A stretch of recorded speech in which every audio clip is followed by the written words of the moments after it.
दोस्तों, भगवान शिव ने माता पार्वती को जो कहानियाँ सुनाई है या जीवन का जो मंत्र भगवान शिव ने पार्वती जी को बताया है, उसी के आधार पर शिव पुराण की रचना हुई। यानी जो पार्वती जी है वो भगवान शिव की सिर्फ अर्धांगिनी ही नहीं बल्कि अच्छी दोस्त भी है। इसके अलावा वो भगवान शिव और पार्वती जी के बीच में गुरु शिष्य का भी रिश्ता है। वो भगवान शिव की शिष्या भी कहलाती है। अमरनाथ की अमर गुफा की कहानी हो या फिर काशी विश्वनाथ का इतिहास, ये सभी भगवान शिव ने पार्वती जी के सामने ही बताया था, जिसको किताबों में और पुराने ग्रंथों में लिखा गया है। इसके अलावा कई बार ऐसा होता था कि भगवान शिव माता पार्वती को बताने के लिए, यानी कि उसका पूरा प्रैक्टिकल दिखाने के लिए पृथ्वी पर अपने साथ उनको रूप बदल कर लाते थे। आज जो प्रसंग हम आपको बताने जा रहे हैं उसमें भगवान शिव और माता पार्वती पृथ्वी पर आए हैं।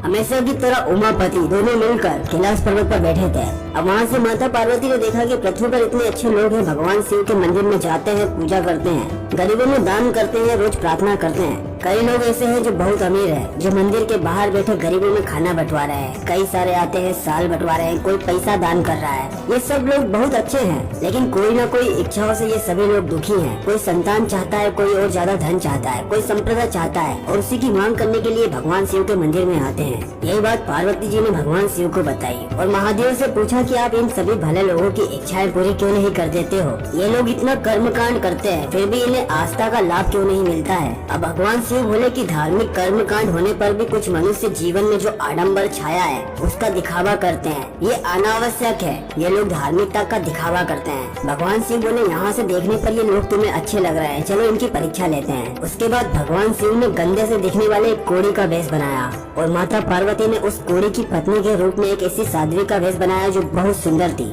अब दर्शन करने आने वाले वही दानदाता जब वहाँ से गुजरे तो उन्होंने कोढ़ी बने भगवान शिव को पूरी तरह से नजरअंदाज कर दिया। कोई माता पार्वती यानी कि उस साध्वी की खूबसूरती को देखकर उसके सिर पर हाथ फेरकर उसको पैसे देने लगा, कोई उसके कंधे पर हाथ रख के उसको पैसे देने लगा। कोई तो यहाँ तक बोल दिए कि कहाँ इस कोढ़ी भिखारी के साथ में बैठी हो, हमारे महल में चलो, वहीं पर काम करना और जिंदगी वहीं पर बिताना। बस पार्वती जी ये बातें सहन नहीं कर पाई। उन्होंने कहा कि महादेव तत्काल यहाँ से वापस चलिए, वरना मेरे द्वारा आज कुछ अनर्थ न हो जाए। मुझे नहीं रहना इन पाखंडी और धोखेबाज लोगों के बीच में। तो दोस्तों, इस कहानी के जरिए महादेव ने पार्वती को और पूरी दुनिया को यही शिक्षा दी कि जब तक आपका मन साफ नहीं है तब तक आपके पाप किसी भी मंदिर या मस्जिद या गुरुद्वारा या चर्च में जाने से नहीं धुलेंगे। दोस्तों, भगवान शिव के इसी तरह के वीडियो देखने के लिए हमारे YouTube चैनल को सब्सक्राइब कर लीजिए। और भगवान शिव की ये कहानी अगर आपको पसंद आई है तो आप अपने दोस्तों के बीच भी इसे शेयर कर सकते हैं। और हमारे वीडियो को सबसे पहले देखने के लिए आप घंटी के आइकन को भी दबा दीजिए, ताकि हम अपने वीडियो जब भी अपलोड करें आपको हमारे वीडियो का नोटिफिकेशन सबसे पहले मिल जाए।